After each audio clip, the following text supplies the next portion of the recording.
Thursday, October 7th, 2019.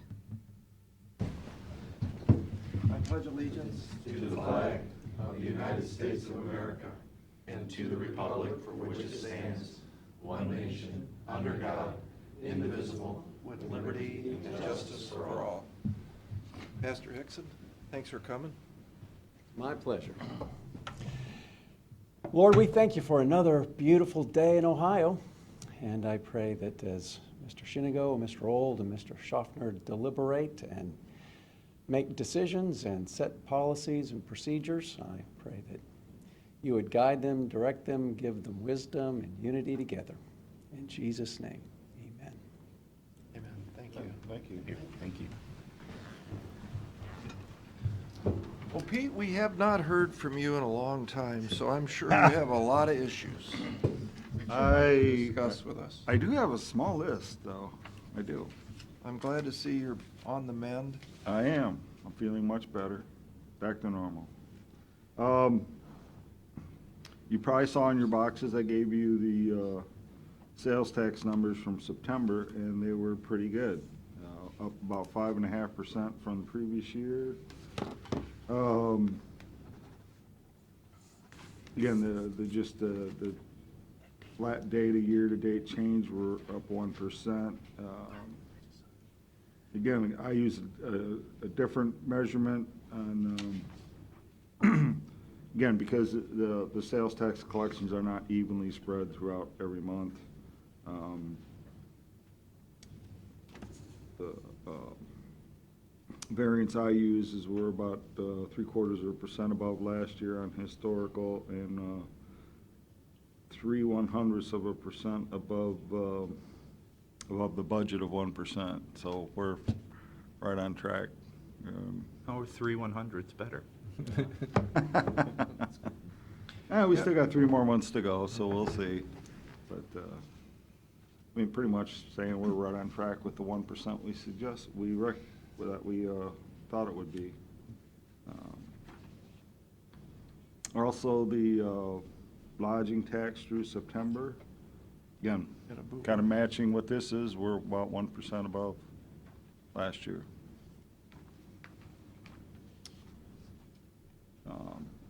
I got an email from, through one commissioner, Commissioner Schaffner, about Perkins Township requesting to site a little library at the We Two Club location. I told him to go ahead and do it. I didn't see any problem with that. I think you probably saw the email where I copied you guys on. And speaking of the We Two Club, probably were aware that, we've been leasing that out to the Center for Cultural Awareness for essentially an after-school program over there.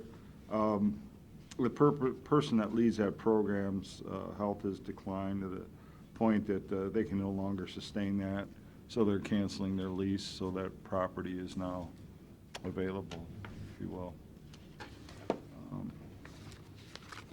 I did get some information from our financial advisor on potential bond refunding.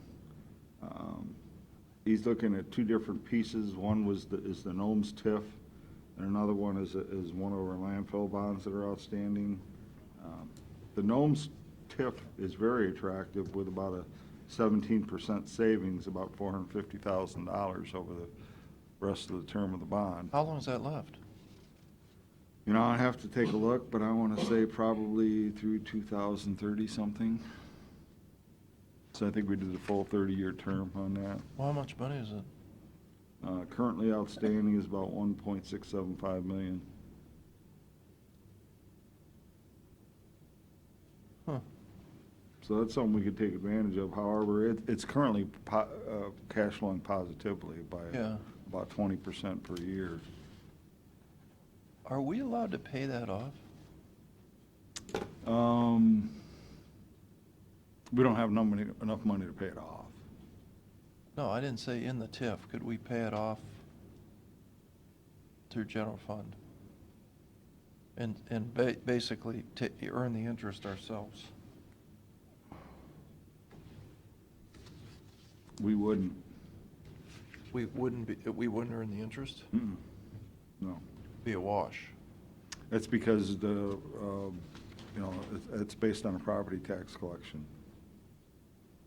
But what I'm saying is, if the property tax comes in, can we take it in from the property tax and transfer it to the general fund? Well, it would just be our minimal share of the property tax collection that we're currently, say, not getting. It'd be a small amount. Maybe I'm not, Yeah, I don't think you're following this one, if Mac. if we owe 1.6 million and you're paying, let's call it 10% for easy numbers, so you're paying 160,000 a year in interest, you're probably paying 100,000 a year in interest, right? Say it's 7%, so it's 100,000 bucks. Somebody's, that 100,000's coming from somewhere, Yeah, it's coming from the property owner. property owner. Yeah. Can we take that $100,000 and put it into our No. account? No. How's come? It's gonna stay in the TIF. Yeah. It's gonna stay in the TIF as long as the TIF. It's either in the TIF or it's nowhere. Or it's And regular. all it It's does. just a regular. Substitute- Yeah, and all you would do is that the current property tax collection that's being allocated towards this would now just go back to the regular base and be distributed amongst the schools and the county and the townships. and- It would, unless Erie County became Huntington Bank and was the lender to the TIF.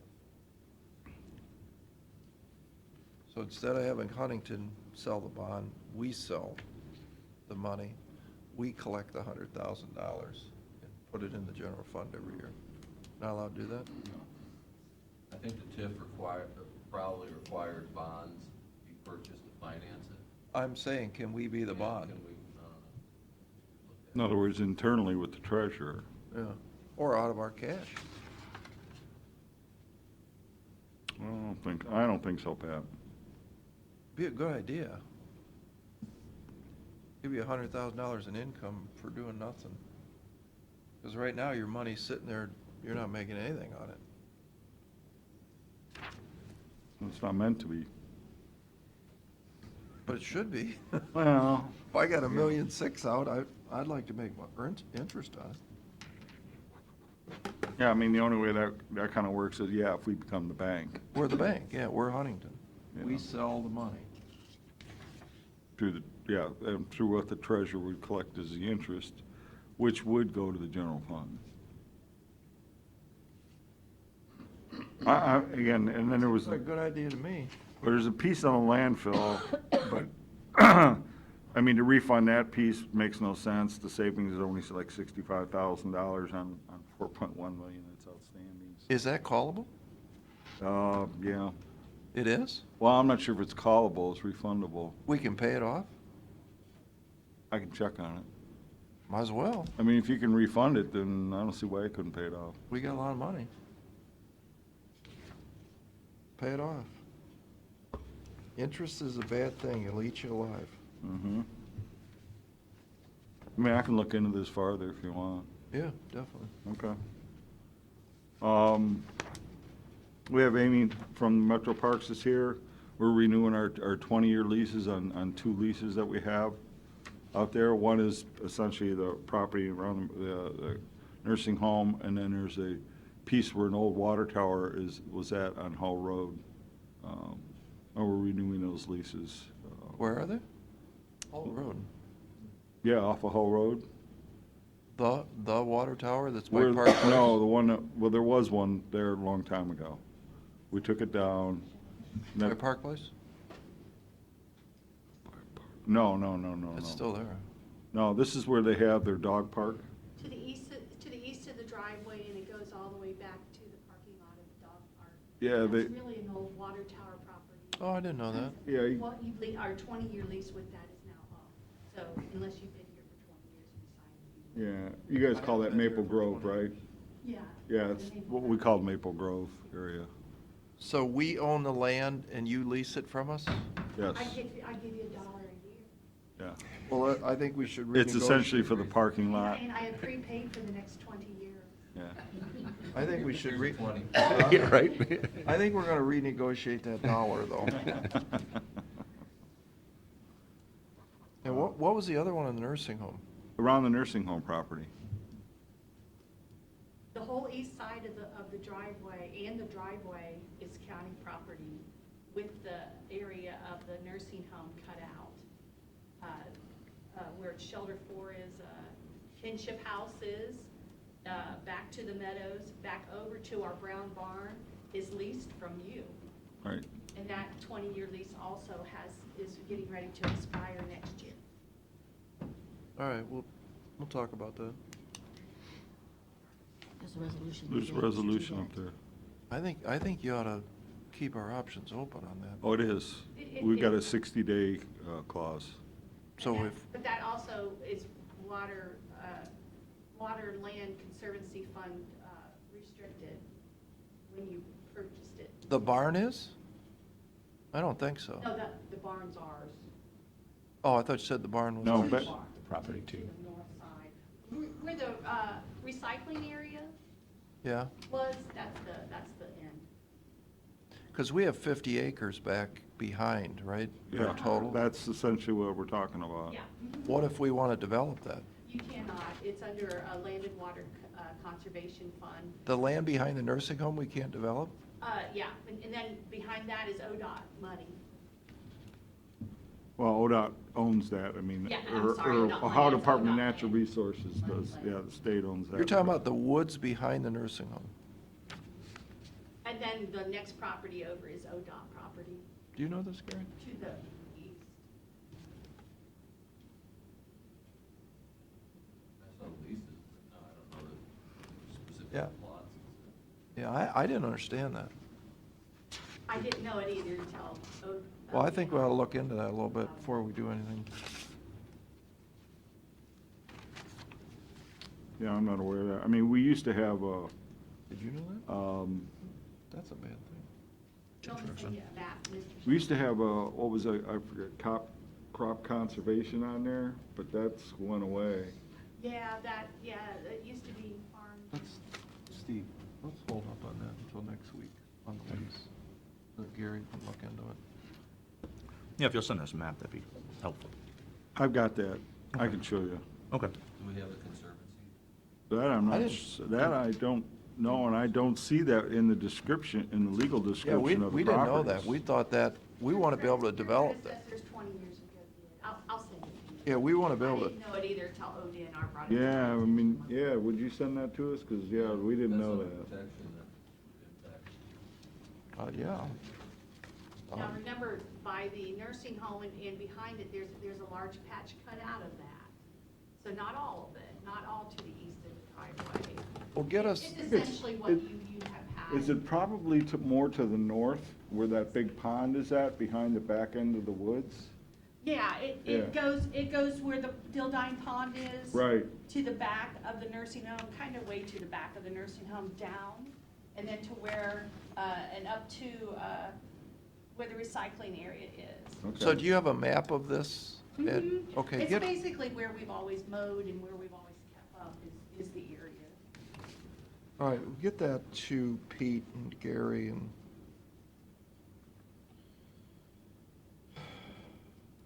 Okay. There's also some legislation up there. Again, we did a. Sorry, what? You want to sign off on the water tower, which is our front yard of Maple Grove. You don't want to develop the front yard of Maple Grove, do you? I mean, I mean, Yeah, I mean, you could do that. that one. That's, These, they have 60 days anyway, even if. Yeah, that's just the front yard of Maple Grove. There's Do- no restrictions. on what's this, what are they talking about, this 60-day thing? What does that mean? that's a You can get out. 60-day out clause. We can get out of it. 60 days. So if we wanted to next year or You something. re- Actually, I reviewed think this? you can get out of it at After any that time with a 30 days. 30-day. I don't think people were, I think that's fairly standard on It was a much longer term. It used to be, we shortened it by quite a bit. Yeah, we can, either one of the parties can get out of either one of these at either any time. I just wanted to let you know it's not You really think you should development look at land. it? You better look. Okay. Yeah, we'll just hold off till next week. Give you time to look at it. You don't need to come back, Amy. I mean, if it's, get us this stuff, and if it's what you say, it is what it is. Okay. Thanks. Okay, there's also some legislation up there from Providence Care Centers. We were the conduit financing on some bonds that they did. They've paid them off, so we're terminating the leases and subleases that went along with it, just so you're aware. They're okay, that was reviewed by our bond council. We're good with that. That's all I got.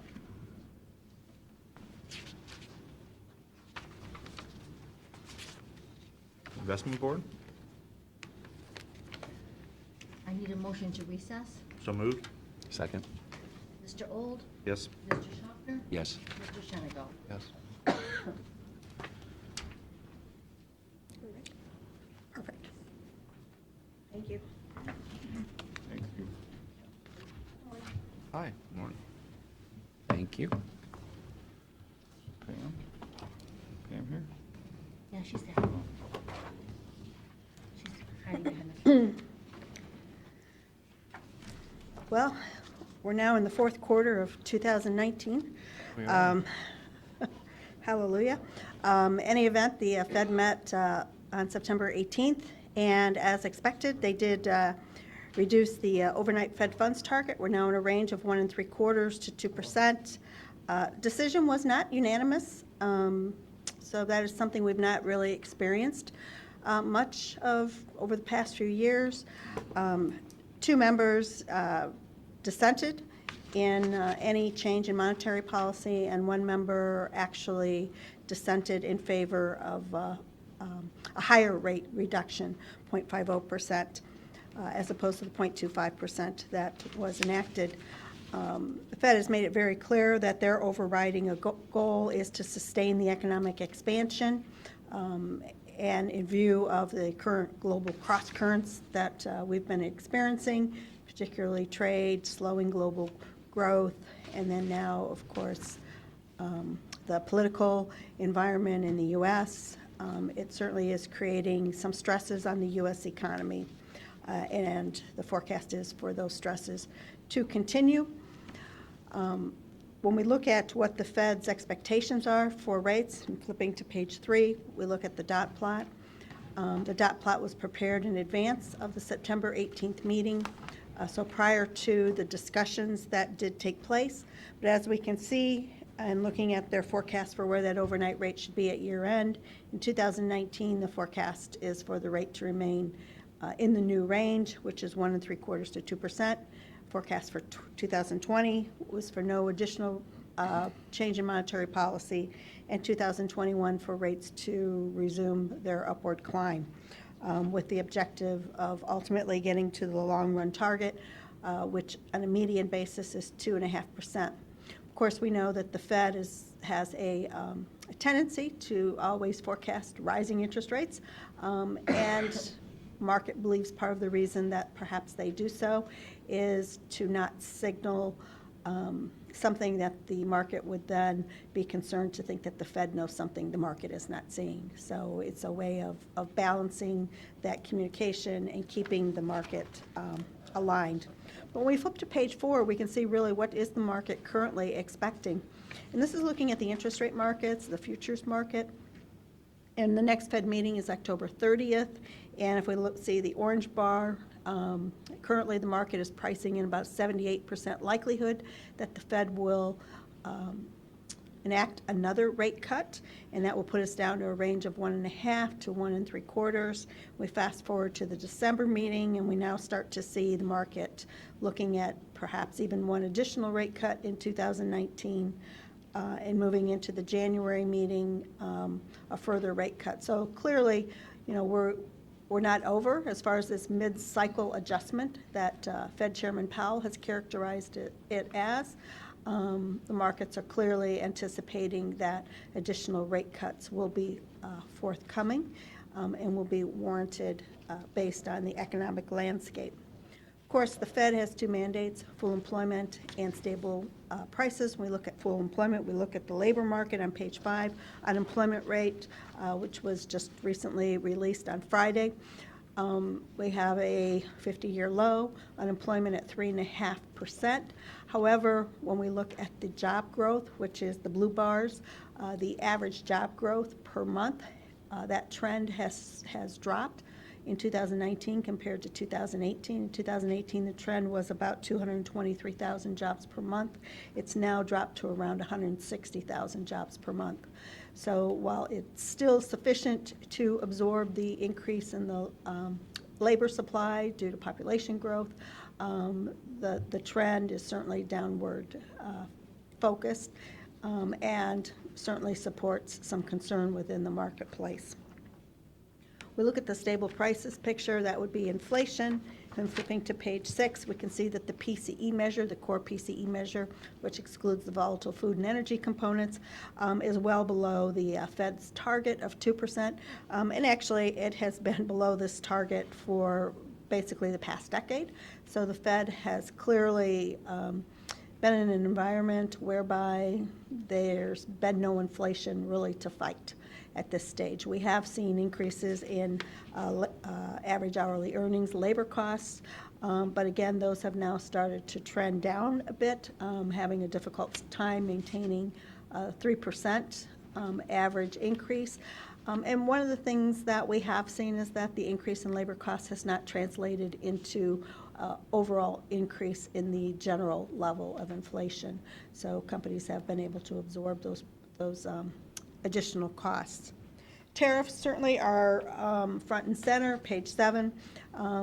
Just want to try to put them into perspective. You know, the U.S. economy is a $21 trillion economy, and when we look at the impact of the tariffs, the cost of the tariffs, and this is based off of the tariffs that were in place prior to the latest round, the September tariffs that are being staged in with the Chinese imports, and then the tariffs on the European goods. So we'll be updating this as time goes. But currently, where we stood was the cost of the tariffs are estimated on the U.S. economy to be to the tune of $50 billion. So on a $21 trillion economy, that's not a significant cost, and even insignificant to some degree relative to the impact of the Tax Reform Act in 2019, which added $124 billion to the U.S. economy. Of course, we know that the Tax Reform Act, some of those provisions sunset in 2020 unless they are extended. So certainly the sunset of some of those provisions may have a negative impact on the U.S. economy going forward. Where did you get the tariff cost is $50 billion? Get that number out.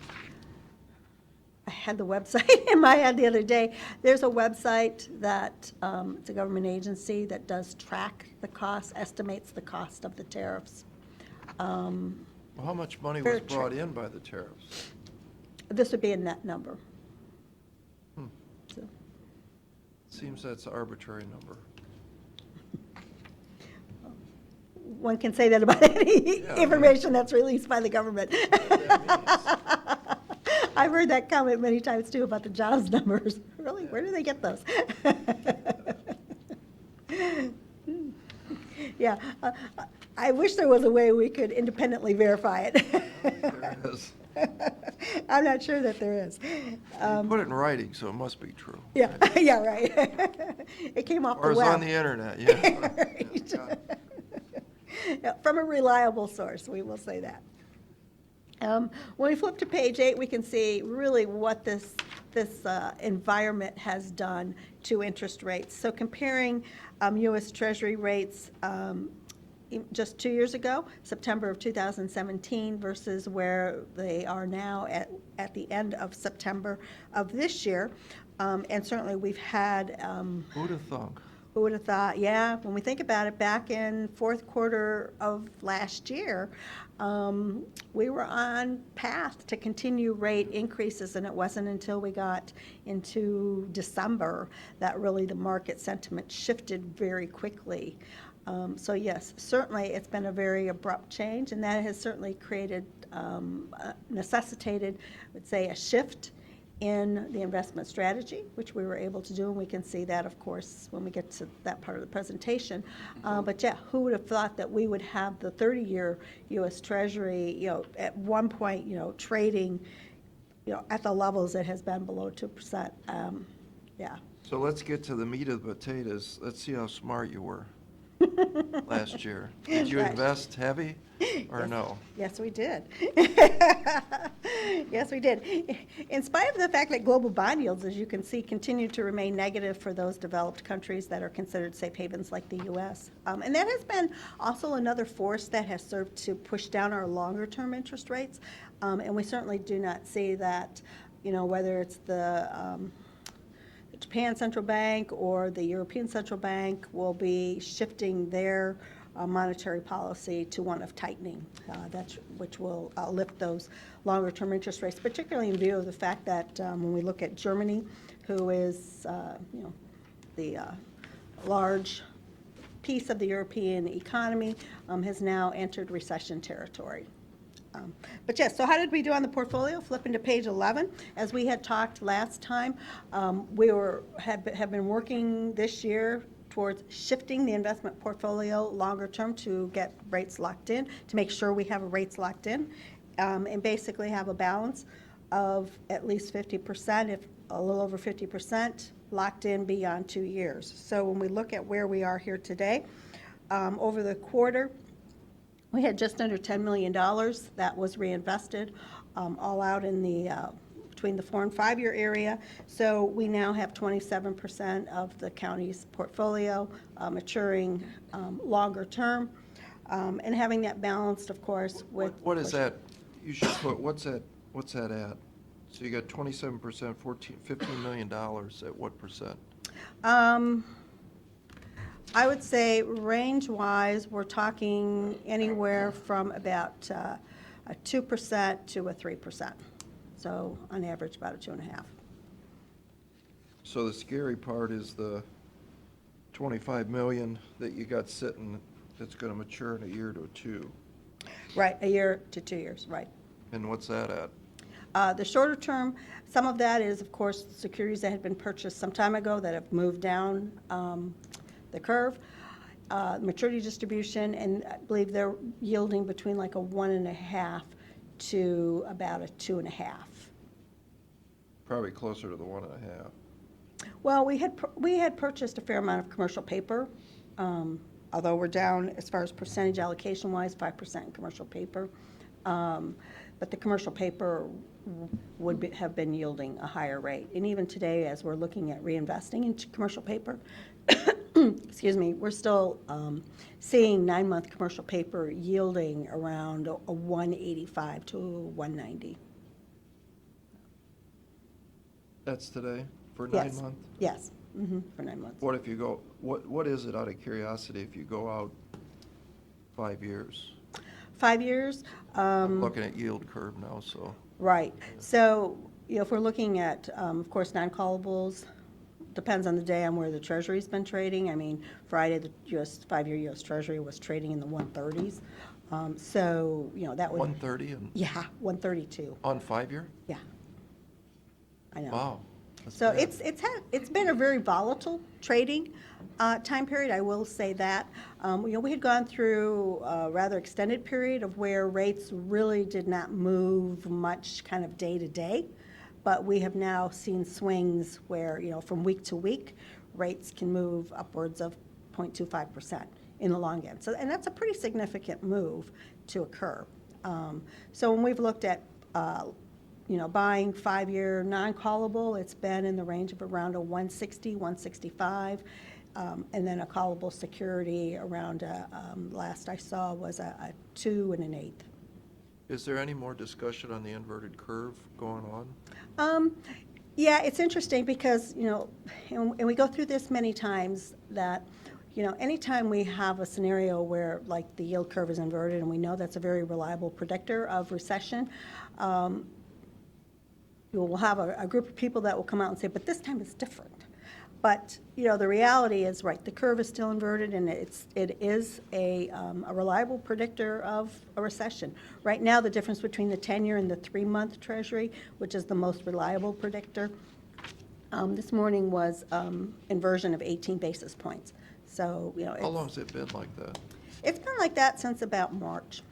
Yeah. So they say 1/4 is what it takes to. Yeah, an average, a year to 18 months generally before the U.S. economy would actually slip into a But I recession. mean, the curve needs to Yes. invert for more than Right, a more- week. yes, You know, exactly, it yeah. needs to stay inverted for a period of time. Exactly, And then right. 18 months to 2 years later, the problems start. Right, the problems start.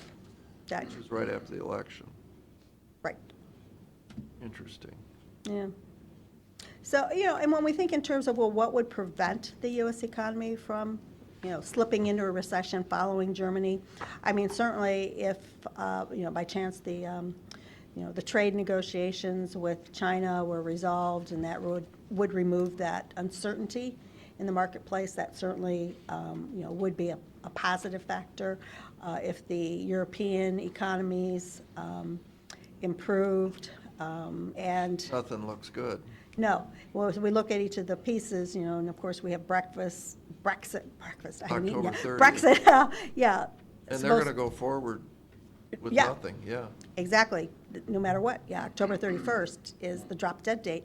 And, I think anytime we're encountering scenarios that we haven't lived through, really, we don't have precedents to be able to factor those into forecasts. And I think that's where the market is at, looking at these events for which we really don't have good precedences, and how do you factor those into forecasts? Well, I think as the market has learned, they have to be over-conservative, because we don't know what the implications will be. So time will tell. We looked at this bond that Nome's 1.6 million. What's the interest rate on that? Probably 6-7%, I'll bet. I bet it's under 5. Has it been refinanced? No. You think it's that, because that was done when it was higher interest rates. That's when they built the building, right? And if you want, I'll go look at the email. Take me a couple minutes. Because, I mean, if it's 6 or 7%, that sounds like serious money. I doubt that it's that high. Does it have a call option on it? It's been a long, long time since I've seen us finance at 6 or 7%. Well, that building's probably 15 years old, isn't it? Guess. It has to be, because I've been here that long. 12. It was built before I was here. Yeah, you want me to go take a look? No, it's not important. We can do it later, but So the net result on the portfolio currently stands with a portfolio yield of 2.06%. Last quarter, we were at 2.17. So even though interest rates have continued to drop quite significantly, we've been able to not feel the full impact in the investment portfolio. Weighted average maturity is 2.4 years, so we were working to get that close to the 2.5 years, up from where we were at the end of August, which was at just under 2 years. So have made great strides in getting the portfolio lengthened. Of course, the driving factor in being able to execute the strategy is based on the maturities that we have, and But- being able to put them back to work. But next year, you're not going to be singing that song, because you got Right. you got $25 million Right, that's going to tank. that's going to come off. Yeah, so your 1.153 million in general fund revenue, not going to be there. Right. It would arguably be Right. lower. And we probably will not feel the full effect of that until we get into 2021, because Feel it next year, because we'll you start got- to feel it, yes. Mhm. Exactly. It'll be a slow drop. You agree, Pete? Mm-hmm. Yeah. We'll be back down in the $800,000 range. I don't know about 8, that, 9. but probably in the mid-90s. I would say more like, just off the top of my head, We 9, need more 950. money next year. Yeah, we all do. I know, everyone does. Well, and that's, certainly. Should have bought Apple stock when I told you. I have apples. If we could, when we can't. We could, you can't. Now, if you were based in Kentucky, Kentucky public entities can invest in the equity markets. Can they? Really? Yeah, They just passed some recent legislation. We'll see how that goes.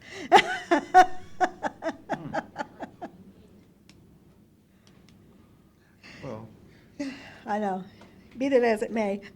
Any event, our objective is to preserve principal and try to, and preserve as much of the interest income that we, can generate. I think I know why Kentucky did that though, too. Because they've got such underfunded pension liabilities. They're trying to make up the difference. Well, this would be with general fund money, I know. Depends on Yeah, their- right. Depends on their pension structures, if they're like Ohio or they're like California or Illinois, where they can, the individual cities can do their own. Oh, true, yeah. Which I don't know. I don't know either. Yeah, I just had seen the legislation they had passed. Kind of okay, fun. well, thanks for the good news. Well, we hope to turn the corner here. Thank you, appreciate it. Thanks, guys. Thank you. Need a motion to reconvene? Second? Mr. Old? Mr. Schaffner? Yes. Mr. Shenigo? Nate? That is not Nate. Nate sent Dalton Carr in his place. So that is Dalton. Oh, sorry. Hey, So you're not Nate Petter? I'll be standing in as the other Nate Petter today. Yeah, so I'm Dalton Carr. I also work at Apex Clean Energy. I'm the developer for the Republic Wind project in Seneca and Sandusky counties, and I developed Emerson Creek previously. So this project was handed to Nate as the OPSB process kicked up, just given the time investment associated with that. So he's the current developer. He can't be here today, but I figure I should know enough about this project to be able to answer some of your questions, especially as they pertain to the OPSB process, which we're in the middle of with Republic Wind, slightly ahead of where Emerson Creek is. So as a minor update to which you may have heard from Nate, must have been 2 weeks ago or so when you saw him last, we still do not have hearings scheduled from the Ohio Power Siting Board. We anticipate that they will land sometime between mid-December and early January. The first of those hearings would be the local public hearing, which the Power Siting Board would schedule at some large venue within the county. One interesting factor there would be that most of the project is sited within Huron County, and so they would seek to site this public meeting somewhere that works as best as it can for everyone. So that could actually be in Huron County, that meeting. Now, following that local public hearing, we'd anticipate the evidentiary hearing, which is the more formal of the two hearings that we have in this process. There's no statutory limit on how soon that has to take place after the local public hearing. And so, for example, if the local hearing takes place on December 15th, they're not going to schedule the evidentiary hearing on Christmas. That'll end up being in January. And so that's what we saw in the Republic case as well, is we're citing around schedules, holidays, and any number of things for these hearings. And so once we have that schedule, you'll have that schedule. We'll make sure everybody's aware of what's going on. When do the tax rules change for you guys? Because aren't they coming to an end soon? So we have the PTC, the production tax credit. That's a federal tax credit for us. Is that what you're referring to? Yeah. Yes, so that tax credit is sunsetting over time. I believe that in 2021, when the Emerson Creek project is scheduled to be built, we'll be sitting at 80% PTC. 'Cause And that it goes goes down down. by I believe, Yeah. 20% every year. So it's a 5-year sunset. Now, that's a sunset of a tax return that we get. And so that's just something we have to build into our financial models. But if you didn't get approved until 2024, Mhm. you'd only have a 40% or 20%. That's right. So time is of the essence. Yes, sir. So yes, that's one of the drivers for building the project sooner rather than later, is to reap the benefit of that tax Right. credit. And 100% is done already? That will be off the table. Now, if we were to complete construction in 2020, we would have 100% tax credit. 100%, okay. And so we don't anticipate that's going to be. And it's 50% is it about 50% of your construction cost is back through tax? No, I don't credits? believe so. I think the PTC covers something in the order of, it's production. So it's based on what we earn in that year. And so I think it's something in the order of a few percent. A few? Yes. And so we can look into that, or I can give you precise numbers. So but it's not that much? It's impactful. And so, any tax return is impactful. I So as thought- that goes away, it becomes more I've heard difficult, but 50-60%. I don't think so. Huh. I'm just curious. Yeah. Yeah, the PTC is certainly impactful for us, and as it goes away, that's sort of the one tax benefit we get. And so we've got to finance all the same and build a project all the same. Okay. So I think most pertinent for you guys here today is intervention discussion. And so as you know, you got a notice somewhere in the order of a month ago from the Ohio Power Siting Board letting you know that you have an opportunity to intervene in the case, which certain parties have chosen to do, both in this case and in the Republic Wind case.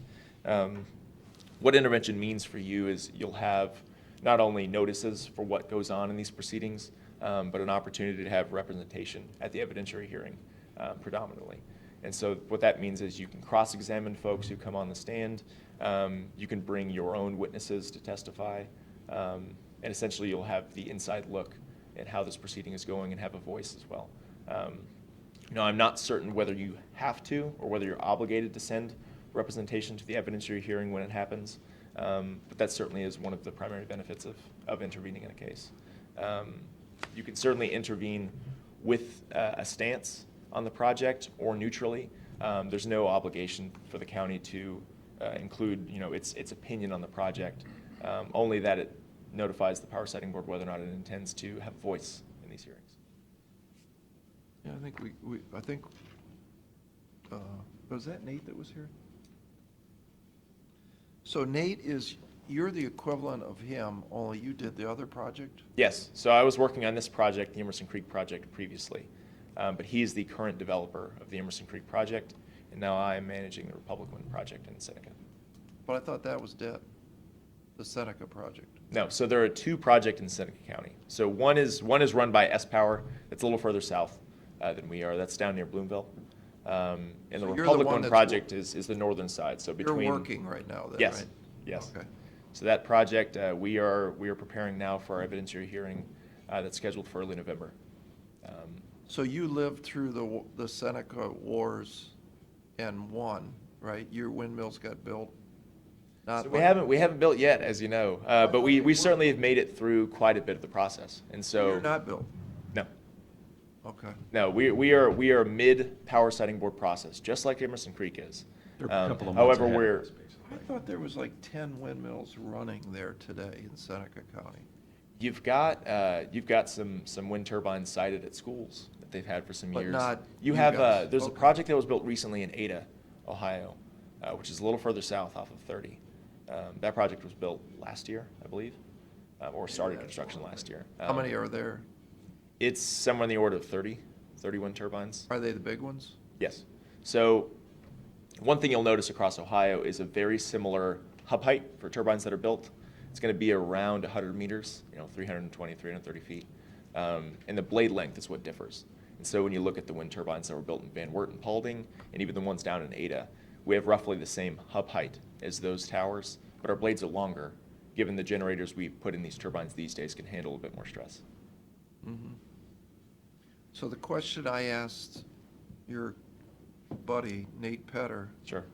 is if there's 70 or, was it 70 or 80 wind turbines proposed? So 87 proposed, and we're looking to build between 52 and 71.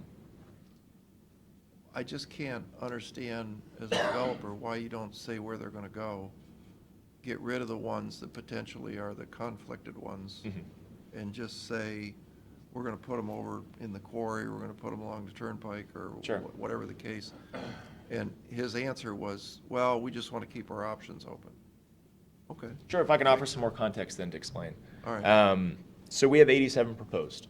We'd love to build 87. 87 is the ideal number for us. We have the most farmers that win out in this scenario. 87 turbines would be perfect. Those are the ones that we've cited that work within our setbacks, right? The Ohio Power Siting Board, at the very end of this process, they'll release a staff report that says, here are the issues we see, here are the turbines we'd like moved or taken out, and this is our recommendation. Now, when they offer which turbines they don't like, we're going to try to negotiate those and see if we still can build them. But if they tell us that we cannot build 10 or 15 of those sites, we have to go back to our drawing board and say, if we lose these 15 turbines, how do we ensure that this project is still efficient? And so at that point, we choose which turbines we're going to build. And so the reason he says that we're not able to offer which ones we're going to build, those 52 or those 71 turbines out of those that are proposed, is because we don't know which ones we won't have an opportunity to build yet. And so, Which ones they're going to tell you no to? yes. And so it's out of our hands until we know which ones we have the absolute green light on. We don't know which ones to build, because when you think about it this way, we have turbines spanning 2 counties. And so if they said no to every single one of the southern Huron turbines, we're going to have to change the way we run our collection lines between turbines. We still have to make sure that we don't have spans of miles without a turbine. And it would go to our engineers essentially to determine how this project's going to work Yeah. if we can't build some of our favorite ones. Yeah, I got you. That makes sense. And so that's one of the reasons you have so many turbines proposed as well, is let's say they said no to half of them. We'd need a pretty good sized generator to still have the same output that we promised to the interconnection provider. When we filed our interconnection queue and said we would be able to fill 300 megawatts of power, we have to meet that. So in order to do that, we have a certain number of capacity, or we have a certain capacity we have to meet for each turbine. If we can only site a few, or if we site 30 less than we anticipated, it's got to be a big generator. If we can site as many as we had hoped for, it can be a pretty small generator. And so there's a range of things that we can't control until the very last minute. So we've got to have all of our ducks in a row and all of our options still in play until the power siting board tells us what we can and can't do. Now, that is a good explanation. Sure. Thank you. Makes sense. Yeah. Okay. That's it. Anybody got any questions? No, thanks. Sure. Thank you. Thanks for coming in. No problem. Thank you. Makes sense. Okay. Public comment? I have something You have a public comment? pretty much unofficial, but I just wanted to thank Mr. Daniel, Mr. Shenigo for helping resurrect the, I'm going to get the great name, Huron Area Sewer Monitoring Commission back on track. I attended that meeting unofficially since I'm not a member of it. But I heard some good things that I'm, as a citizen of Huron and of Erie County, I'm hoping comes true. Yeah, we do too. It just makes sense. Yeah. Thanks. Thanks for coming. Appreciate your input. Okay, motion? Or no, we gotta do resolutions. Move to award the bid to Morton Salt for treated rock salt or highway ice control. Second? Mr. Schaffner? Yes. Mr. Old? Pete, this went up, right? We rebid it and came back higher.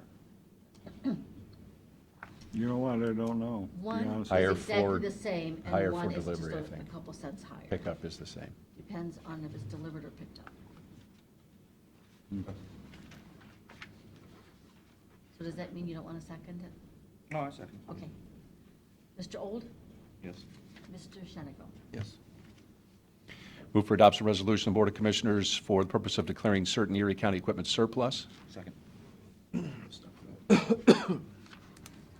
Mr. Schaffner? Yes. Mr. Old? Yes. Mr. Shenigo? Motion, I'll do this at the end, to approve, well, we'll do it now. Motion to approve the minutes of the September 9th commission meeting. Second? Can we write that in? That would be good, thank you. I'm sorry. September 9th commission meeting. Second? Mr. Schaffner? Yes. Mr. Old? Yes. Mr. Shenigo? Yes.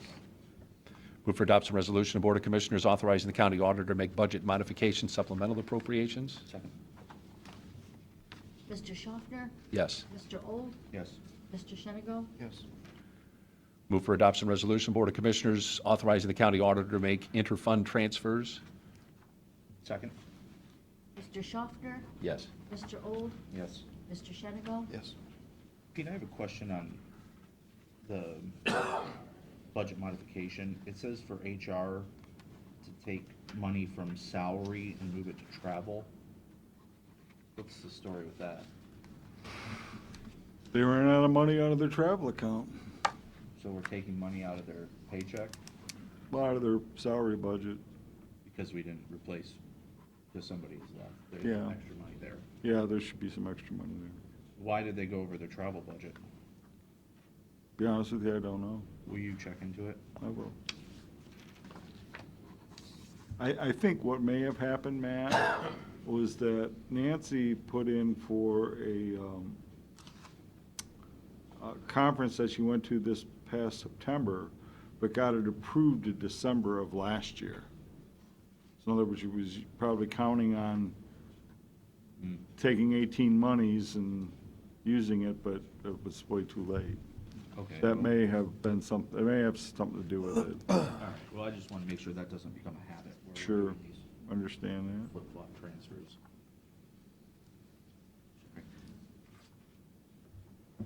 Move for adoption resolution of Board of Commissioners for the purpose of terminating leases and subleases with the Commons of Providence and Providence Care Center. Second.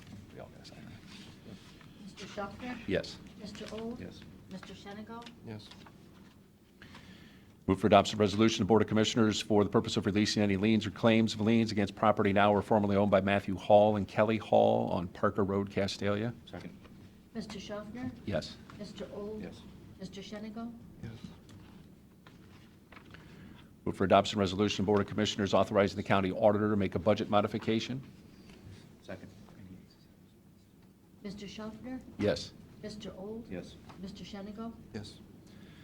Move for adoption resolution of Board of Commissioners for the purpose of declaring certain items surplus and ordering same to be discarded or salvaged. Second. Mr. Schaffner? Yes. Mr. Old? Yes. Mr. Shenigo? Yes. Okay. Motion to adjourn? Motion No, to- recess. Recess, I'm sorry, executive session. Second. Mr. Schaffner? Yes.